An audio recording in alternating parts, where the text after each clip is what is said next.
So the last part of this lesson is going to really marry algebra with geometry, and we're going to go back and we're going to talk about some factoring properties, and then we're going to look how those apply in writing the equation of a circle. So we saw in the beginning of this lesson how when the circle equation is given to us in that compact form of the quantity squared plus a quantity squared, we easily could see the center and the radius. But some equations are going to be expanded out, and so we're going to have to factor them back into that form so they're in a form that is usable. So for a minute, let's just back up to Algebra 1 and remember these special factoring pairs that you may remember, may not have memorized, but when we had the quantity squared, it always expanded out, and remember that that literally means a plus b times a plus b. And that would always expand out into the first term squared, twice the product of the terms, and the last term squared. The only thing that changes when it's a minus is that first term becomes a minus. Now let's just look at this breakdown. If I think about w plus 3, the quantity squared, and I FOIL that, my first two terms are w squared, my outside is 3w, my inside is 3w, that was a 3, and my last term is 3 times 3. I'm going to write 3 squared because I really just want to emphasize the pattern of this. We know that these inside terms always combine, and so we actually end up with w squared, and I'm going to write this plus 2 times 3w because there's 2 of them, plus 3 squared. If you compare that to the pattern, we have the first term squared, we have 2 times each one of the terms, that's that 2ab, and we have the last term squared, which is what we see in the pattern. This 2 is a very important number, and you're going to see that in a minute, and creating this perfect square at the back, the constant term being a perfect square, is also important.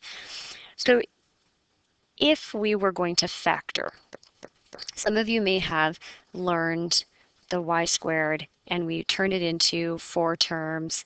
We'd look at the factors of 16, how they add or subtract to make 8. But one shortcut is recognizing 16 as a perfect square. I'm going to leave that a blank for a minute. 4 squared. And if we think about this pattern, 8y is really 2 times 4 times y. So it fits that pattern of a perfect, of this quantity squared. And so what we get,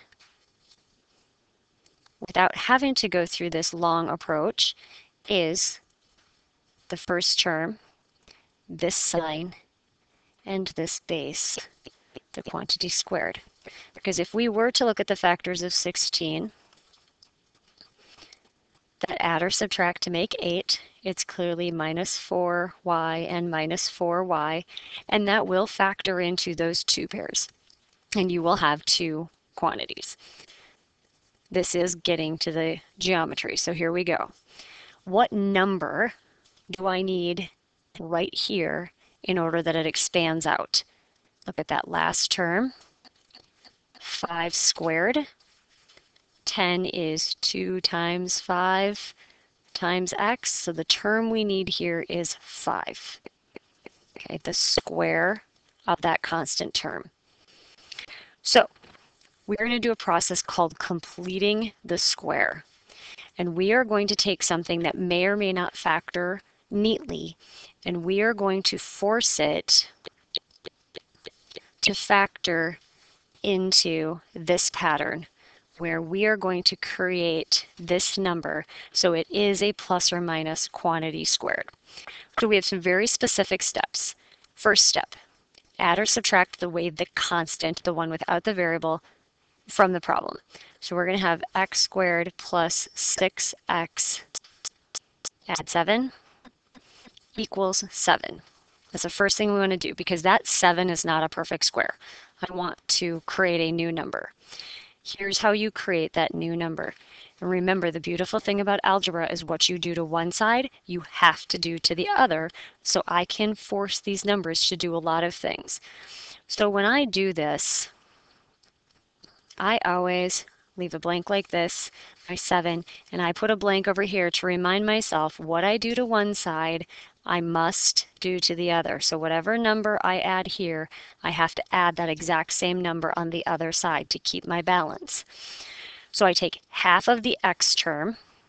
We are not moving the variables, just the coefficients. We're going to square it and add it to both sides. So half of 6 is 3, and we're going to square it, and we're going to put it in here. Please put 3 squared. It will make your life easier. Don't put 9 or you will make a careless error. So I added 3 squared to both sides. Now, because I made it so without even thinking, this side here will automatically factor into this base, the first sign, and this base. The quantity squared, and it's equal to 7 plus 9, 16. If I FOIL x plus 3, the quantity squared, I will end up back here. Now, in algebra, this is a solving technique. Something squared, if I want to solve, I would take the square root of both sides.